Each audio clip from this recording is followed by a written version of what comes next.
Tu rêves de vivre dans une tiny house, une maison écolo, mobile et pas chère. Mais qu'est-ce qui t'attend exactement si tu décides de construire ou d'acheter ta mini maison sur remorque ?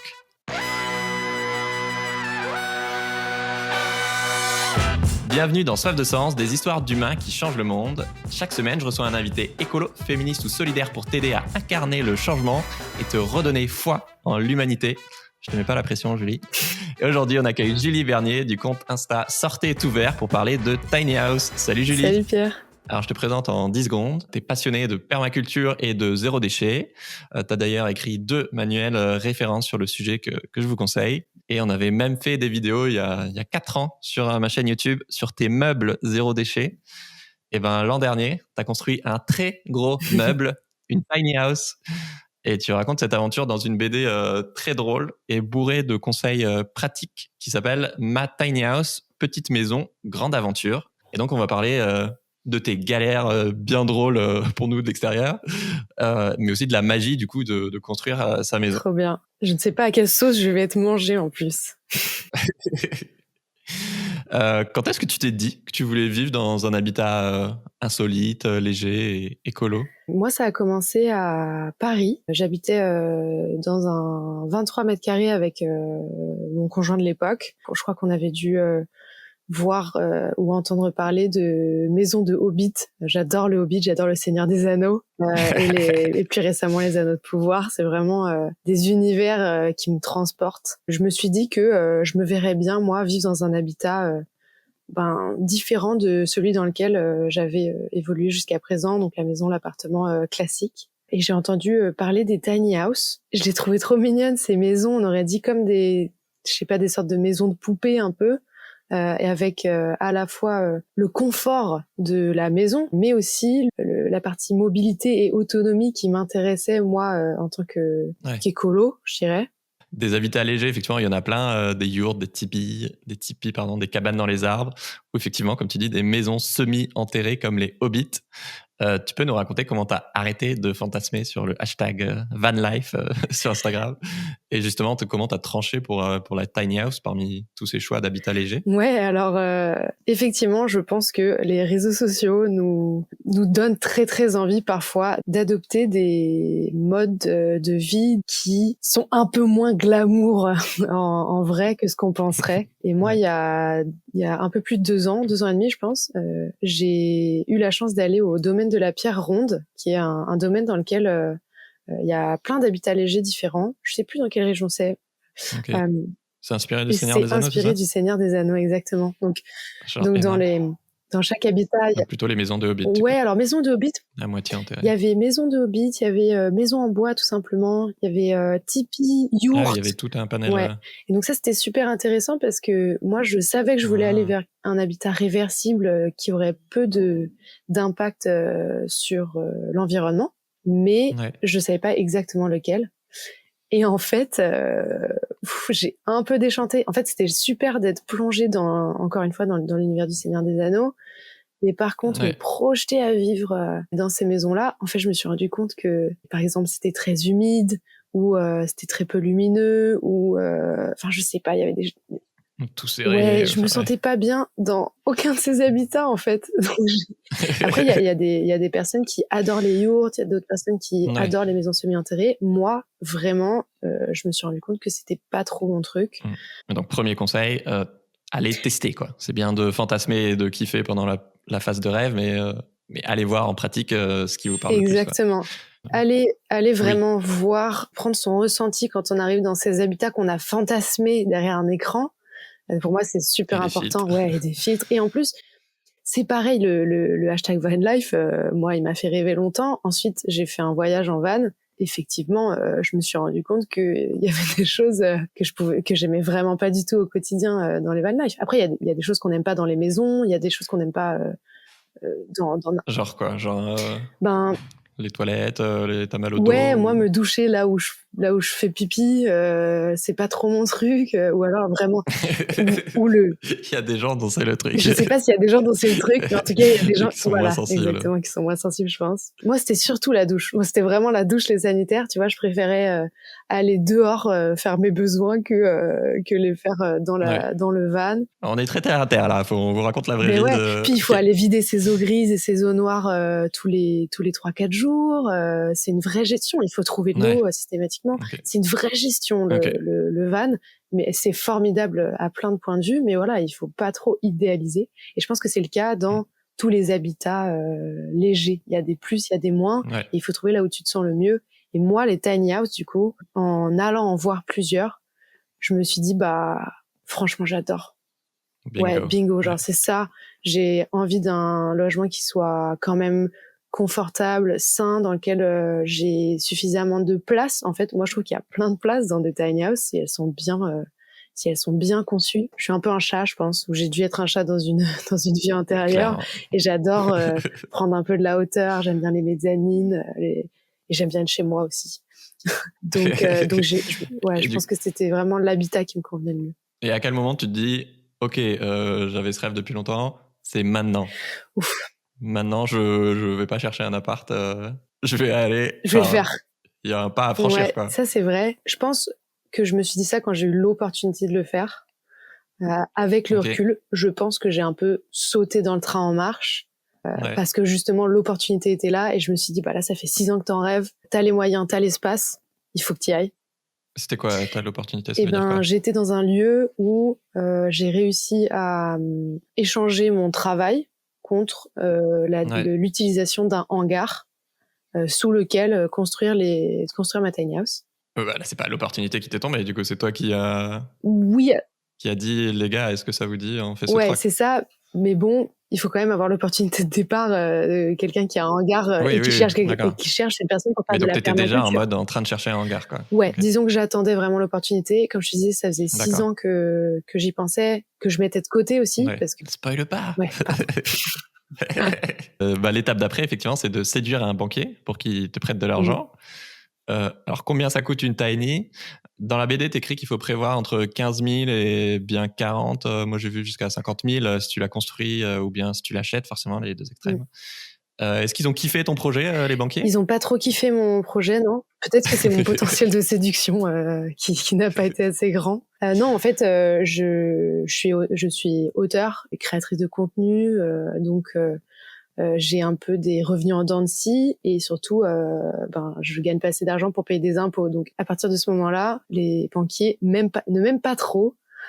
Donc, j'ai essayé d'emprunter des sous, mais voilà, j'ai trouvé personne pour me soutenir. Pourtant, c'est pas des montants aussi énormes que pour une maison, quoi. Non, et pourtant, je paye bien un loyer depuis pratiquement 10 ans et ça n'embête personne. Donc, voilà, malheureusement, j'avais pas les moyens d'emprunter. Waouh, cette phrase est terrible. Je n'avais pas les moyens d'emprunter. J'avoue, c'est une violence. Mais c'est pas grave. J'ai mis mes sous de côté tous les mois. Tu vois, j'ai vraiment une vie plutôt très très sobre. Donc même si j'ai des petits revenus, j'ai aussi des petites dépenses. Donc voilà, ça me va très bien. Et moi, j'avais 23 000 euros d'enveloppe pour construire la tiny house. Ah non, de budget total. Au départ. On va parler. Parce que j'imagine que eux, non seulement ton métier est entre guillemets précaire, enfin comme moi, quoi, mais surtout ils connaissaient pas ce que c'est, à mon avis, et en plus le tiny house, il devait être là. Tiny quoi? Ouais, je me souviendrai toujours de cette scène et je la raconte dans la BD où quand j'ai expliqué mon métier à un banquier, la personne m'a répondu: non mais je vous demande un vrai métier, madame. J'étais tellement sous le choc. Ah ouais, c'était vraiment... Il t'a vraiment dit ça. J'étais tellement sous le choc que je n'ai pas su quoi dire. Donc je pense qu'on vit des réalités qui sont totalement différentes et malheureusement quand on veut vivre une vie alternative, c'est souvent ça. Et il faut trouver des moyens malgré tout. Et parfois il faut être très très patient, mais on y arrive.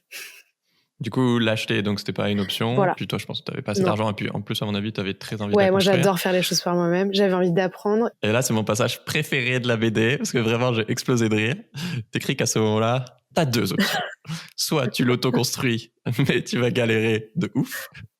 parce que ça t'intéresse, mais voilà, t'es pas encore experte du truc. Soit tu attends de rencontrer un beau gosse néo-zélandais, artisan et ingé et mécanicien, qui partage ton rêve de tiny house, et vous allez réciproquement tomber amoureux. Ouais. Du coup, comment va Will? Alors moi je dirais d'abord que c'est complètement fou que ce soit cette option qui se soit passée quand même. C'est génial. Effectivement, donc j'ai rencontré quelqu'un qui est à la fois ingénieur de formation et artisan de métier. Avec le recul, tu sais, j'ai hésité à partager ça comme ça dans cette BD, cette histoire, parce que je trouve ça très peu féministe de ma part. Donc le message que je voudrais passer, c'est on n'a pas besoin de tomber sur un artisan, ingénieur, et je dis beau comme un camion dans cette BD, pour se lancer dans des projets. On peut le faire peu importe qui on est et les compétences qu'on a au départ. Il faut savoir s'entourer, par contre, ça c'est sûr. Oui. Mais Will va très bien. Voilà, Will va très bien et il est très fier de ce projet et on adore vivre dans cette tiny house. Donc il est tout autant ravi que moi. Ouais. Et du coup, vous êtes rencontrés en rapport avec ce projet Tiny House ou... Alors non, on s'est rencontrés un an et demi avant. Il était perdu dans les Landes où il venait d'arriver et voilà, c'est toi qui l'as il sauvé. Cherchait exactement. Avec ta vision. Il cherchait son cousin. Il s'est trompé de maison. Il a frappé à ma porte et c'est comme ça qu'on s'est rencontrés. C'est magique. Exactement. Donc moi je pense qu'il y a quelque part c'était écrit. Voilà. Mais non, et on avait ce rêve commun. Et on avait ce rêve commun, ce qui est encore plus fou. Ah oui, c'est pas juste il a ça a l'air cool son truc, je connaissais pas. Et lui, il rêvait avant de te rencontrer de vivre en tiny. Absolument. Enfin, il rêvait de construire un habitat léger. À savoir que les tiny house, donc lui, il est néo-zélandais et les tiny house, le mouvement tiny house a pris un gros essor en Nouvelle-Zélande. Okay. Il y a une très très chouette chaîne YouTube qu'on a saigné d'ailleurs avant de construire notre tiny house. Qui s'appelle Tiny House Movement, je crois, ou quelque chose comme ça, qui est présenté par un monsieur en Nouvelle-Zélande, et donc il va voir toutes les tiny house de Nouvelle-Zélande et maintenant à travers le monde. C'est incroyable, c'est très inspirant. Je trouve ça génial que, je sais pas si ça s'est vraiment passé comme ça, mais qu'effectivement ce défaut entre guillemets qu'il peut avoir d'être tête en l'air, c'est ça qui a changé vos vies et qui est devenu une qualité énorme. C'est génial. Ouais, c'est incroyable ce qui s'est passé. Bon, mais on n'est pas dans l'effet de l'amour, du coup on va continuer sur oui, c'est pas le sujet de l'épisode en tout cas. Effectivement, j'allais dire ensuite, il faut trouver un lieu pour la plupart des gens, pas pour y habiter, mais pour la construire. Il se trouve que toi, du coup, c'est par là que vous avez commencé, c'est le lieu que tu avais trouvé en premier. Donc un lieu couvert, à louer, tu dis environ 3 mois pour, faut quand même protéger ta maison de la pluie pendant la construction, j'avais pas du tout pensé.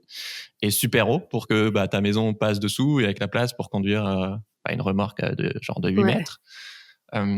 Bon, première erreur. Ouais, tu peux nous raconter comment... Repose ta question. Juste avant, tu peux nous raconter comment t'as proposé ce deal à cet écolieu? J'ai entendu parler d'un écolieu qui cherchait donc une personne pour faire leur design en permaculture et mettre en place de la permaculture sur leur terrain. Ce qui est ta spécialité. Ce qui est ma spécialité, absolument. Et quand je suis arrivée, j'ai vu ce hangar. Et exactement, mes yeux sont devenus des cœurs et je me suis dit oh là là, il y a vraiment un truc à faire ici. Oui, toi tu pensais pas du tout, tu allais pas en mode troc, c'est sur place que tu t'es dit mais attends, il y a pas moyen de s'arranger. Ouais, exactement. Alors attention parce que donc on avait ce qu'on pensait être le lieu idéal pour le faire et en fait c'est quand on a eu notre remorque qu'on s'est rendu compte qu'on ne pouvait pas la rentrer sous ce hangar. Parce que la manœuvre, il n'y avait pas assez de place pour faire la manœuvre nécessaire pour rentrer la remorque et ensuite la sortir une fois la tiny house dessus. Ouais. Donc, première grosse erreur, puisque on a dû monter notre tiny house, ce qu'on appelle hors d'eau, hors d'air, c'est-à-dire avec les murs, le toit, les fenêtres, en 13 jours. 13 jours entre 2 averses, en fait. Et 13 jours, c'est ce que font des professionnels, en fait. Et nous, on n'est pas du tout professionnels. Parce que du coup, vous l'avez fait à l'air libre. Le hangar n'a pas du tout servi. Alors, donc vous auriez pu le faire Oui, c'est un peu vrai. En fait, on a préconstruit quand même les murs sous le hangar. C'était bien d'être couvert, d'être à l'ombre. Tu pouvais prendre un peu d'avance. Voilà, exactement. Et d'être au propre aussi, parce que c'était un hangar sous lequel il y avait une sorte de terrasse. Donc ça, c'était pratique. Okay. Mais effectivement, notre tiny house était à la merci de l'eau pendant 13 jours. Bah, tu le racontes très bien dans la BD, mais ouais, du coup, il fallait guetter la météo de ouf. Et un point important, effectivement, c'est que si vous faites de l'autoconstruction, tu le dis, ça ne veut pas forcément dire, et c'est plutôt déconseillé même de le faire tout Oui. seul. Participer à des chantiers participatifs écolos, voilà, troquer votre aide comme là, toi, avec des artisans ou des écolieux. Et puis là, du coup, il y a plein de gens qui t'ont donné des coups de main, qui étaient sur place.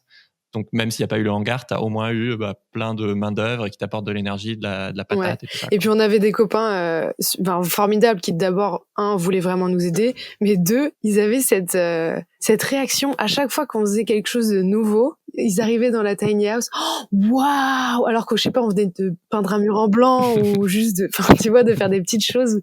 Et en fait, cette énergie, ça encourage vachement à continuer quand en fait t'es claqué et t'as bossé 12 heures par jour pendant 15 jours sur un truc physique, et aussi la possibilité de parler des galères, de juste souffler le soir, jouer de la musique, tu vois, profiter malgré tout. C'était formidable. Vif, quoi. Eux, pour le coup, être vraiment bien entourés, ça a été formidable. Et puis du coup, c'est trop drôle. Bon, c'est un peu flippant pour vous, mais ils vous disaient non, bah moi je suis trop content, comme ça je fais toutes les erreurs sur votre tiny house, et quand je montrerai la mienne, j'aurai l'expérience. Ouais. Alors figure-toi que donc notre copain Romain nous a dit ça il y a il y a un peu plus d'1 an et demi, et là il vient de finir sa tiny house. Ouais, il l'a vraiment fait, et elle est incroyable. Et par rapport à nous, elle est très très très bien finie. Je pense que la différence entre nous, je te disais que j'avais l'impression d'avoir un peu sauté sur le train en marche, on s'est pressé, et lui, la différence, je pense, c'est qu'il a pris je sais pas, 4 ou 5 mois pour penser son design de tiny house de A à Z, dans les moindres détails, les moindres centimètres. Du coup, c'est vraiment très très bien c'est vraiment très très bien pensé. Et je pense que c'est un peu le secret d'un habitat léger, très pratique. C'est le côté un peu Tetris, quoi. Il faut trouver des manières de pouvoir ranger, de pouvoir mieux vivre, en fait, des manières intelligentes d'aménager ton espace. Et je trouve que c'est trop stimulant, en fait. Je trouve que c'est très, très stimulant. Ouais, parce que tu imagines vraiment tout de A à Z, quoi. Alors, on a un peu parlé des avantages, mais j'aimerais bien qu'on prenne vraiment le temps de dire, OK, c'est quoi les différents avantages d'un habitat allégé, au niveau écolo, évidemment, au niveau thune et aussi au niveau bien-être? Ouais, avantages et inconvénients, du coup. Tu veux qu'on commence par quoi? Là, on va faire que les avantages. Ah, ça va. Alors, les avantages, d'un point de vue écologique, d'abord, c'est que tu as très peu d'empreinte au sol et d'impact sur la biodiversité locale. Quand je parle d'empreinte au sol, c'est que, par exemple, on n'a pas de fondation. Donc on va... T'as pas de dalle en béton par rapport à une maison. Donc tu bétonises pas le sol. C'est des petits habitats. Donc c'est moins d'espace à chauffer malgré tout. Donc moins d'énergie à créer, à dépenser. Quoi d'autre? Niveau thune, nous, ça nous a coûté au final. Je te disais que j'avais 23 000 € de budget. Au final, ça nous en a coûté 33. Donc voilà, heureusement, j'ai eu des sous l'année dernière. Et que prévoyez la marche, quoi. Voilà, exactement. Mais c'est quand même, voilà, tu dis, t'as pas eu besoin de t'endetter sur 25 ans. Exactement. Ça n'a rien à voir avec une maison. Ouais. Et puis aussi, tu fais vachement d'économies en termes de facture d'électricité ou de gaz. Oui, alors nous, on a voulu aussi aller vers l'autonomie. Donc, oui, c'est vrai que c'est pas forcément tout le monde. Ouais, voilà. Donc nous, on a quand même mis en place un mix énergétique, c'est-à-dire on avait à la fois de l'électrique. Au début, on était branchés. Maintenant, on est sur panneaux solaires. Mais pareil, c'est une petite installation solaire puisque c'est que 1,5 kW. À titre de comparaison, c'est environ 1h30, 2 heures de four, de cuisson de four. Quoi? Nous, c'est ce qu'on consomme tous les jours, tu vois, maximum. Trop bien. Donc on a l'électricité, on a le poêle à bois pour nous chauffer. C'est un petit espace, donc il y a quand même besoin de peu de bois. Et on a le gaz pour cuisiner et pour chauffer l'eau de la douche. L'eau qu'on récupère avec nos gouttières, les gouttières de la tiny house. Et ça peut sembler un truc d'écolo avancé, on va dire, mais en fait, moi, ce que je trouve génial, c'est que ça a un impact très concret sur ton quotidien de tous les jours, parce que comme tu dépenses vachement moins, t'as plus de loyer à payer, t'as très peu de factures, etc. Du coup, t'as moins besoin de travailler. Tu peux te libérer d'un job qui te plaît moins, tu peux travailler qu'à mi-temps, tu peux gagner plus d'argent parce que t'as moins de dépenses. Ouais, ça c'est vraiment juste et ça c'est très important dans ma vie aussi parce que la plupart de mon temps c'est créer du contenu gratuit Non sur les rémunéré, réseaux quoi. Ouais. sociaux. Exactement. Et en plus en faisant des choses que j'aime et qui me rendent heureuse. Et ça c'est vraiment mon but. Donc attention quand même, je suis consciente que c'est un privilège de pouvoir mettre 30 000 euros dans une tiny house malgré tout. Bah oui. Mais c'est vrai que maintenant, mes dépenses sont très, très, très, très réduites. Ouais. Après, si tu avais un métier en salariat, je pense que ce serait pas très compliqué de les emprunter non plus, quoi. Oui, exactement. Bon, Et puis, ça tu as aussi dépend de la moins de ménage situation à de faire. départ. Alors ça, c'est... Là, tu as les yeux qui s'illuminent, c'est trop drôle. Ouais, ça, c'est vrai et faux. C'est-à-dire que le Ah, ménage se d'accord. fait plus rapidement, Oui, mais la vie en tiny plus house, souvent. ouais, exactement. En fait, c'est quand OK. même une vie qui est dedans-dehors. T'as un petit espace, mais en général, qui est dans un chouette lieu, Ouais. entouré de forêts ou autre. Et c'est vrai que c'est quand même des vies où t'es beaucoup waouh. T'es beaucoup D'accord, dehors. ouais. T'es beaucoup dehors, tu rentres. Moi, j'ai un petit Ouais. chat qui adore apporter plein de choses aussi. Mmh. Et au final, on se rend compte que la poussière, tu sais, elle est condensée dans un petit espace. Et donc, on Ouais. la voit plus facilement. Ouais. Donc, on nettoie un peu tous les jours au final. OK. Ah oui, il y a autre chose, c'est que dans une tiny house, t'as pas de grandes étendues plates, tu vois. Tout Ouais. est un peu biscornu, t'as des coins. Non, en fait, je trouve que ça se salit plus vite qu'une maison classique. OK. Bon, j'avais pas prévu de le faire, mais du coup, pour le faire rapidement, tu as évoqué les inconvénients. La Ouais. seule chose, la difficulté que je vois dans la tiny house, c'est l'aspect légal. C'est Ouais. très difficile de trouver un endroit où mettre ta tiny house et que ce soit légal et que ce soit bien accueilli par à la fois les voisins, la mairie, la communauté Ouais. de communes. Comme c'est encore des choses qui sont très nouvelles Il y a un et gros qu'on flou flotte, juridique. exactement, on flotte sur un flou juridique total.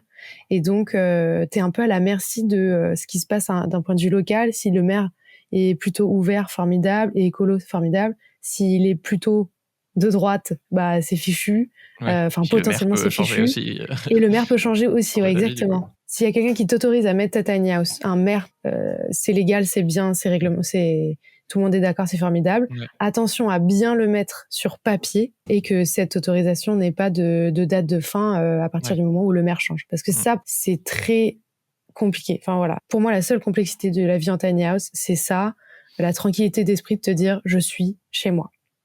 Ensuite, que vous achetiez ou construisiez votre tiny, il y a une étape majeure dont on a un peu parlé, le design. À quoi tu veux que ta tiny house, elle ressemble? C'est quoi exactement? Il faut clarifier ses besoins et ses envies.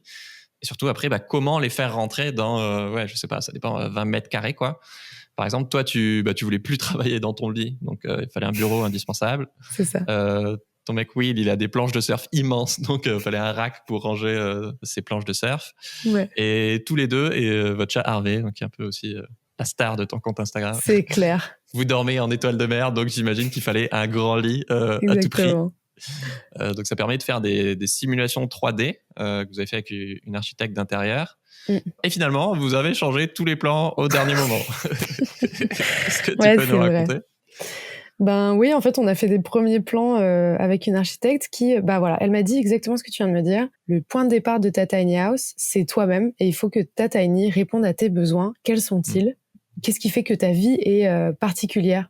Moi, je travaille de chez moi, je suis zéro déchet. Qu'est-ce que ça va dire sur mon quotidien? Ça veut dire que, par exemple, je vais avoir besoin d'un bureau séparé. Ça veut dire que je vais avoir envie d'un garde-manger, par exemple, alors que je sais pas, peut-être plein de gens n'auraient pas besoin de garde-manger.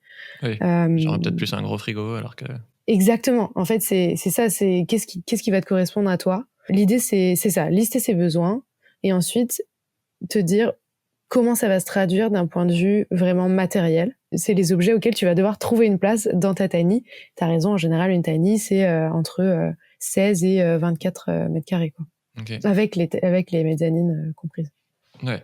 Je trouve ça génial à la fois d'avoir cette liberté de pouvoir imaginer chaque détail et tout ça, et puis de découvrir au fur et à mesure des hacks pour avoir des tiroirs sous l'escalier ou des trucs auxquels tu penserais pas, des lits qui se rabattent ou voilà. Et en même temps, c'est tout un métier, quoi. C'est hyper dur d'imaginer chaque détail et de se rendre compte dans la pratique, est-ce que ça va vraiment être adapté à mes besoins, quoi, parce qu'une fois que tu l'as fait, c'est compliqué de changer, quoi.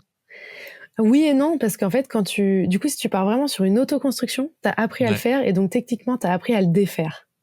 Et je pense qu'il faut aussi se dire que c'est comme dans un jardin. Tu vas tester des trucs, il y a des choses qui vont marcher, il y en a d'autres qui vont pas fonctionner. Il faudra adapter. Et nous, on a fait plein d'erreurs dans notre design au final, et on se dit c'est pas grave en fait. On va les corriger. Et en fait, on n'aurait pas pu savoir que cette hauteur de marche, ça ne convenait pas. Que vous aviez ici... fait des marches immenses pour l'escalier. On a fait des marches terribles. Je pense que s'il y avait deux choses que je devais retenir de cette histoire, c'est les réglementations en général sont pas pour rien. Donc, quelle pente de toit il faut pour faire un Velux, c'est important de respecter cette pente de toit. La hauteur des marches normales, c'est important de la respecter aussi. Il y a des réglementations qui peuvent vraiment nous aider. Les suivre, c'est pas mal. Et la deuxième chose, c'est que on peut pas faire les choses parfaitement du premier coup. Et nous, on a conscience que c'était notre première autoconstruction. On sait où on a perdu des sous, où on a fait des bêtises, où on a dû racheter des matériaux, des choses comme ça. Et on l'accepte. Pour moi, ça fait partie de l'aventure de l'autoconstruction. Et si ça doit nous prendre quelques années pour arriver à quelque chose où vraiment on se dit là, waouh, c'est incroyable, il n'y a plus rien à changer. C'est ok en fait. Voilà. Il faut donc deux accepter conseils. ça. N'hésitez pas à prendre plus de temps, comme on disait avec ton copain qui vous a suivi pour le design, parce que forcément c'est plus facile de corriger. C'est plus facile sur le PC. Voilà. Vraiment. Mais en même temps, soyez indulgents avec vous-même, et ça fait partie du jeu de faire des ajustements plus tard quand tu découvres dans la pratique des choses que tu as envie de changer, quoi. Exactement. Et du coup, après le design, ce qui est quand même le gros de la BD, vous l'avez construite. Mais vous avez eu tellement de galères entre le Covid et les prix des matériaux qui doublent, les erreurs humaines de mesure, etc. Dans la BD, t'écris, c'est comme si tu jouais au Monopoly. Oh, encore une carte malchance. Une pandémie s'abat sur le monde. De nombreux matériaux sont en rupture de stock. Comme si tu lisais une carte de Monopoly, quoi. Vous devriez reporter votre chantier. Mais vous êtes très têtu et vous commencez la construction malgré tout. Payez-en les conséquences.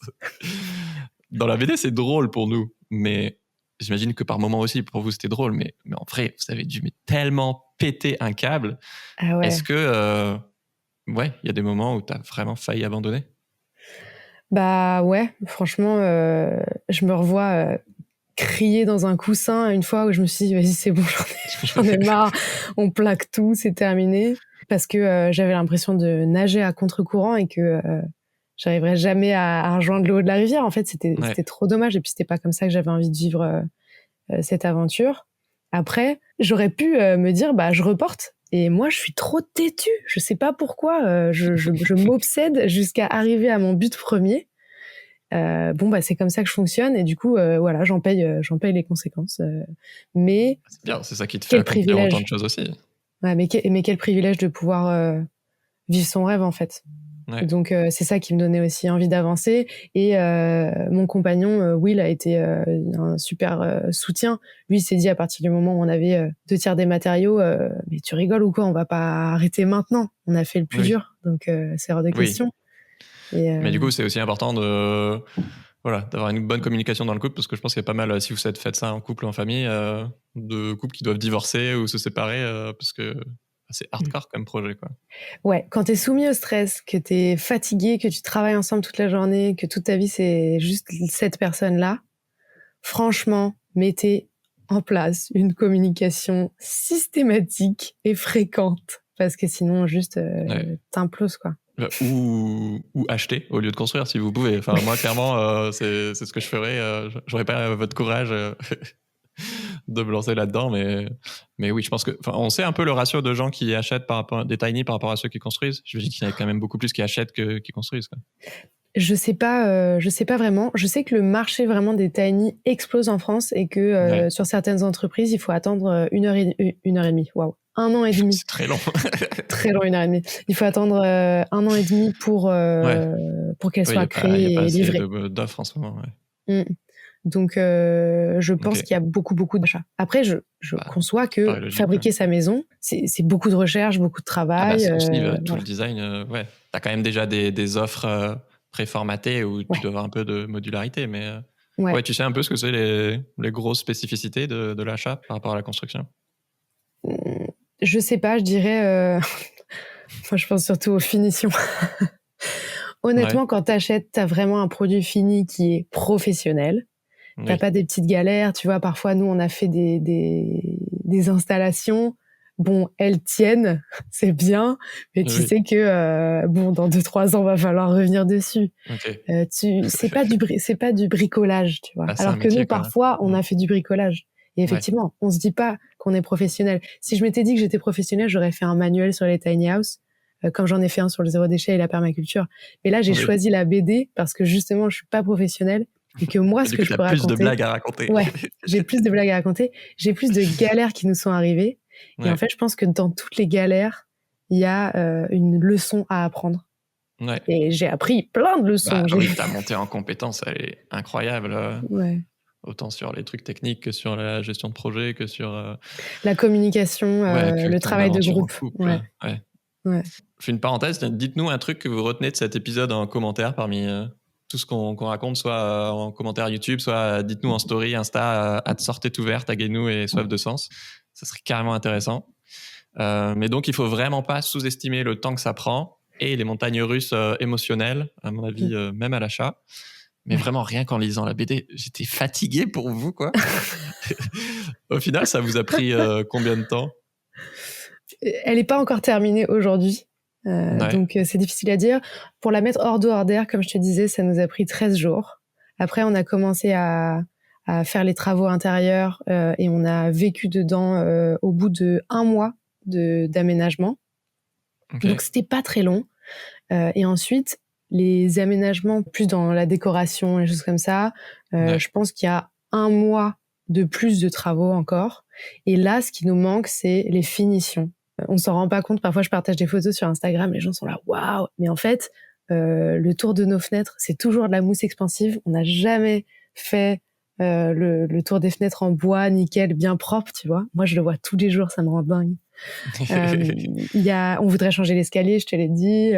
On a des idées pour améliorer la vie à bah oui. l'intérieur de la tiny house et surtout, voilà, finir que ce soit vraiment beau, aussi beau que agréable à vivre, Ouais. parce que aujourd'hui, c'est déjà très agréable à vivre. Et le début du design, du coup, c'était il y a combien de temps? Il y a 1 an et demi, je pense, ou 2 ans. Ah non, Ok, 2 ans maintenant. ok.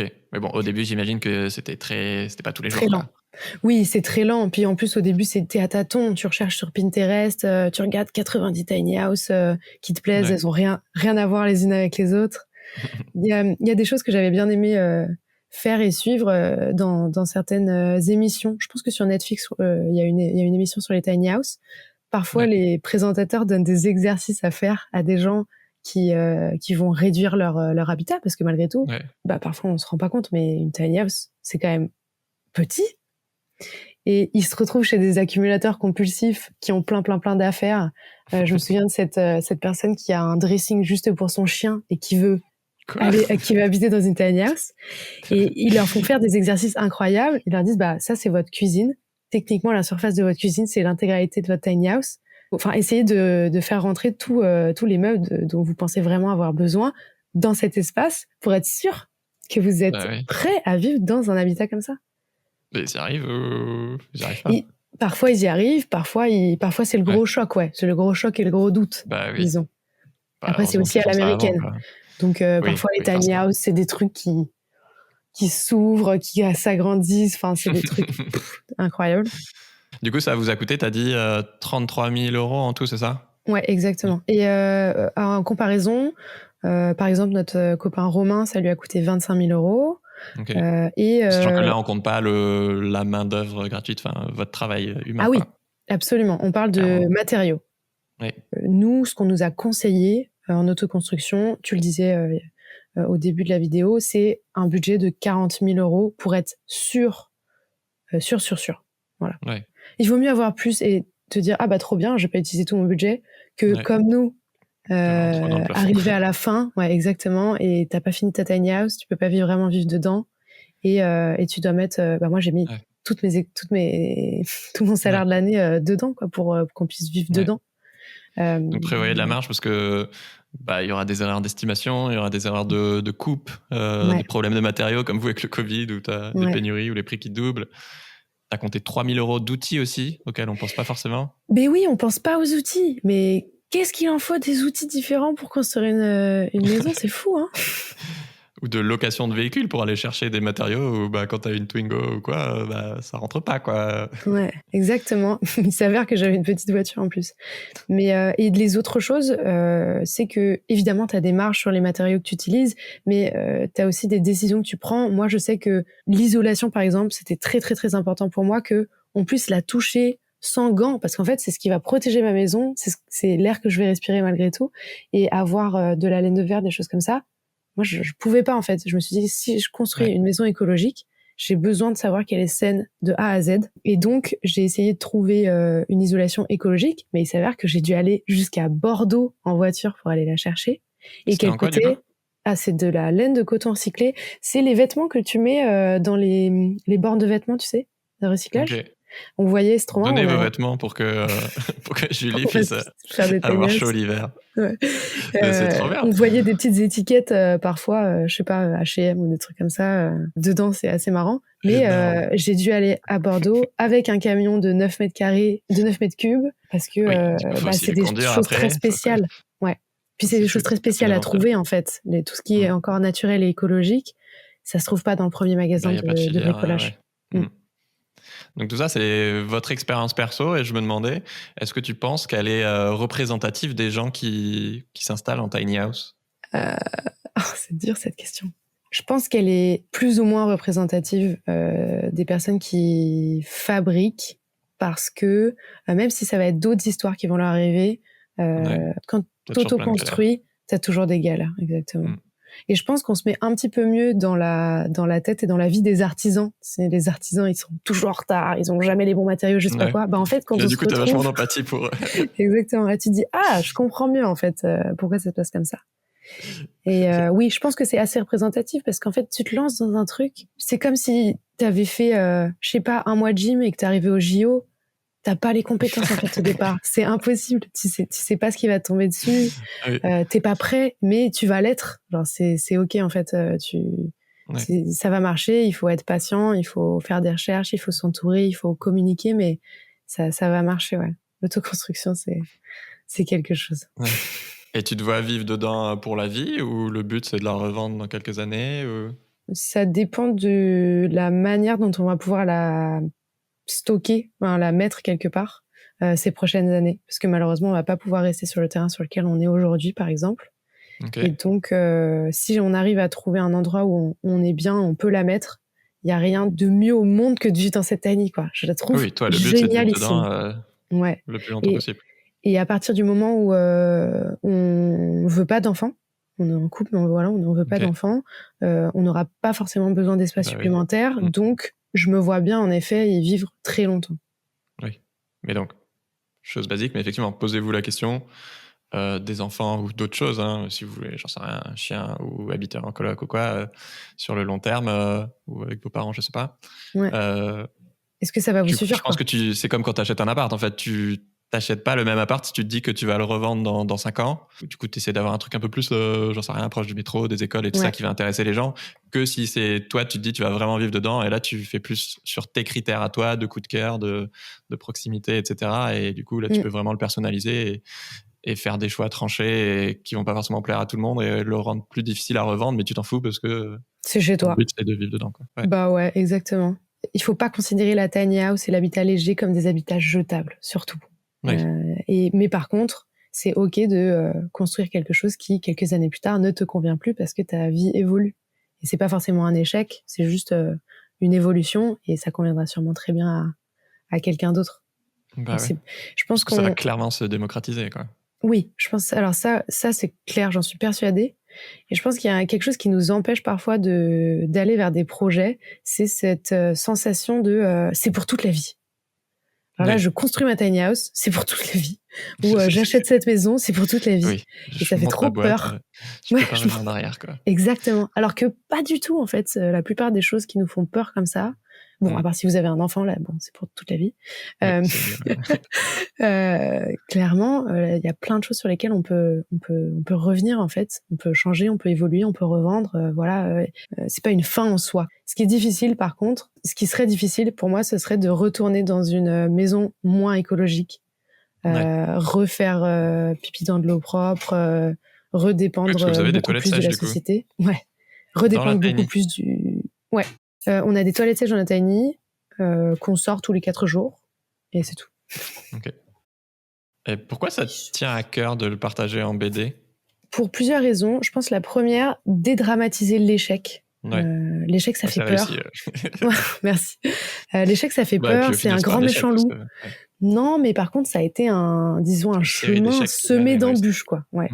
Et quand je parle d'échec, je veux dire, même d'un point de vue émotionnel, je dévoile complètement mon côté dramatique, anxieux, pleureuse, relou, tout y passe.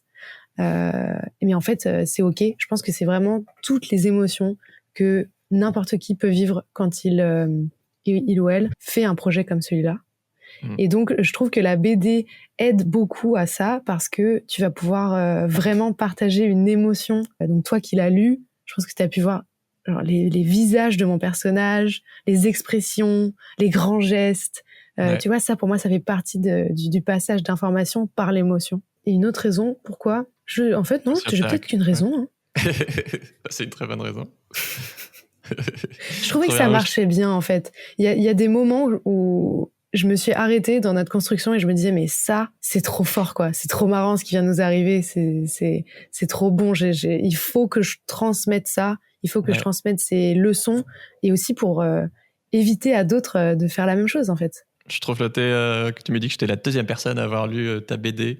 Ouais. Je vous conseille carrément de la lire et gros big up à ton illustratrice qui est une abonnée qui a fait un taf de ouf alors qu'elle est encore jeune diplômée, je crois. Ouais, elle vient d'être diplômée, l'année dernière. Okay. Elle s'appelle Sarah Parot. Déjà, c'est une super illustratrice, mais en plus, elle a vraiment apporté des choses à l'histoire et aux personnages et c'était incroyable de travailler. Ça a tellement de sens de faire ça avec une abonnée, quoi. C'est trop cool. Ouais, c'était trop cool. Merci Julie. Filez découvrir sa BD My Tiny House, Petite Maison, Grande Aventure. Je vous mets le lien en description. Si ce podcast t'a plu, tu vas kiffer celui sur peux-tu vivre de ta micro-ferme en permaculture avec la ferme du Bec et Loin. Je sais que tu aimes beaucoup Perrine.